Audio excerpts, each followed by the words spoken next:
Hello, my name is Nicholas Peterson. This is the phase 2 of my ADO project. I'm starting in Management Studio so I can show my table before I modify it through connected architecture.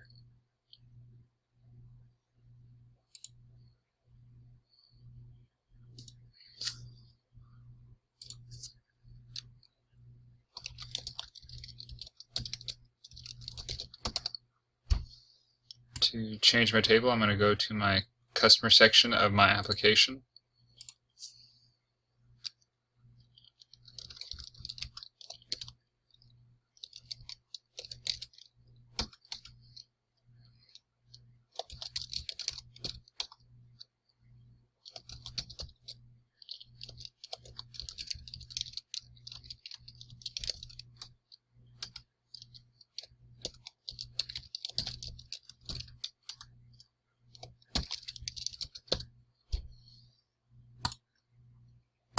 As you can see, I'm added Paul Bunyan.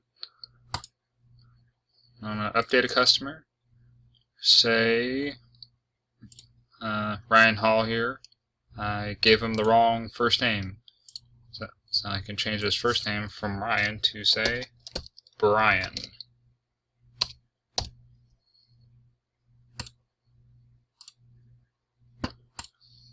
Lastly, I'm going to delete somebody. Bronak Halfling. I'm going to delete. Am I sure? Yes. I'm going to go back to my Management Studio here.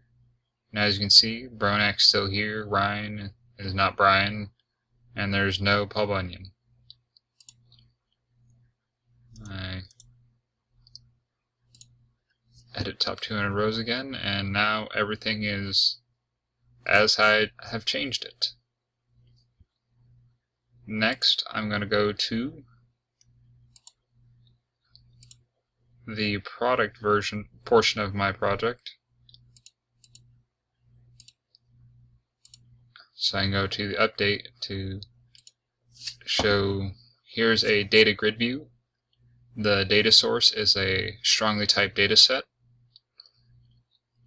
that is populated through disconnected architecture. And I can navigate through the rows by, say, clicking one of these, and as you can see, the different pieces of the column show up, and I can modify them individually. And if the product has an image, it'll show up on the right.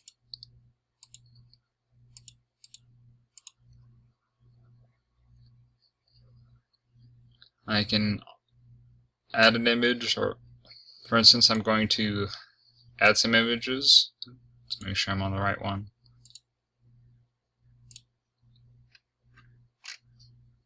Go down to images.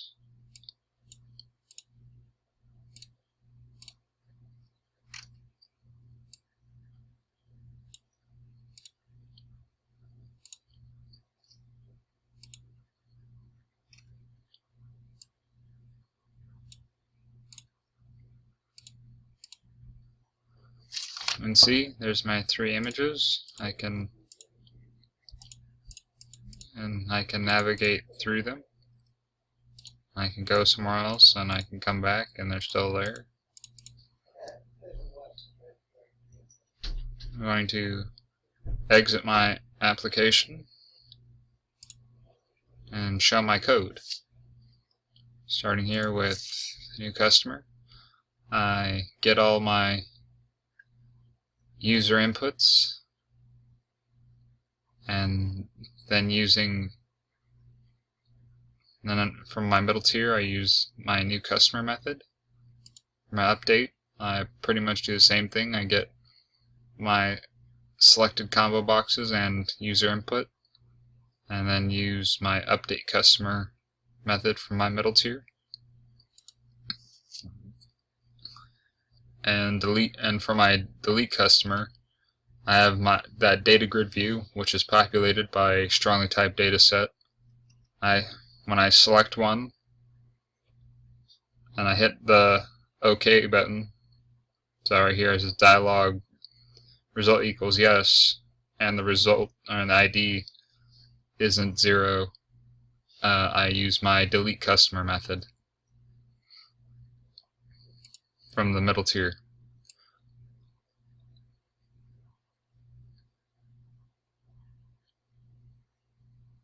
Here I have my new customer. As you can see, here's all my parameters that I passed in, along with my opening my connection, all my SQL variables, and then all my parameters, executing the insert, and then closing it.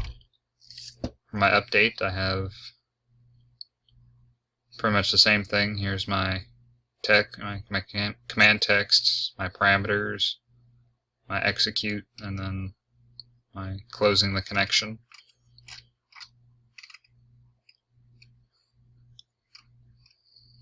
Then for my delete, I have an open, but for this one I used a stored procedure opposed to command text.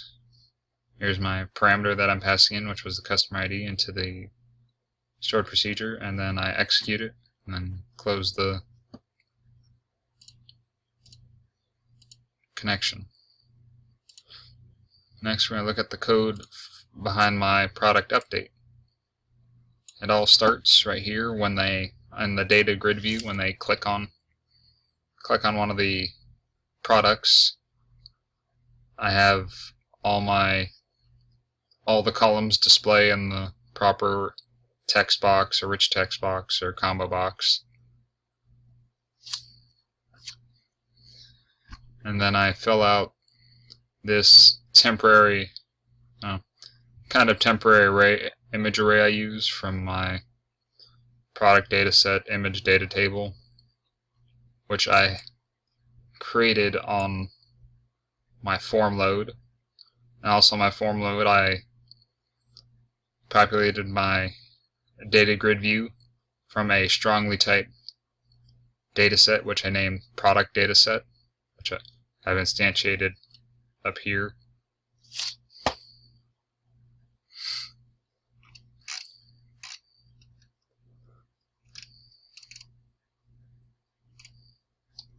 I also have things like when you add the click, you get the here's the dialog,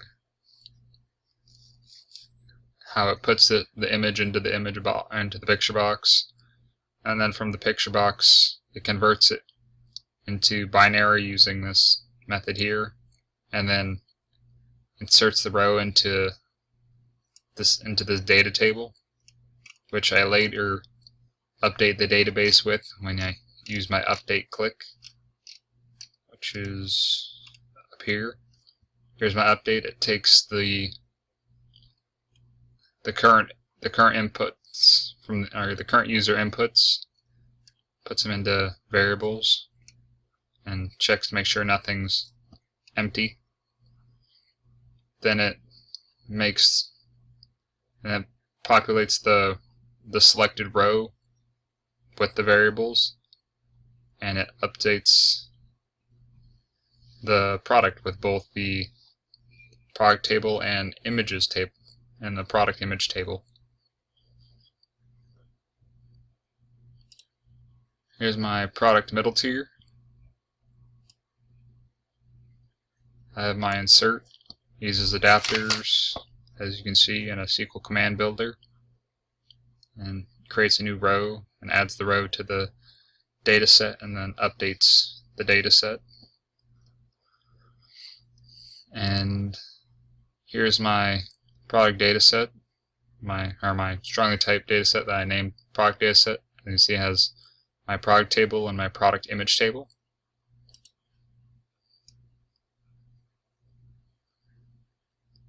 Here's my update view, my update products, my delete products, and that's all. Thank you for taking the time to listen about my project.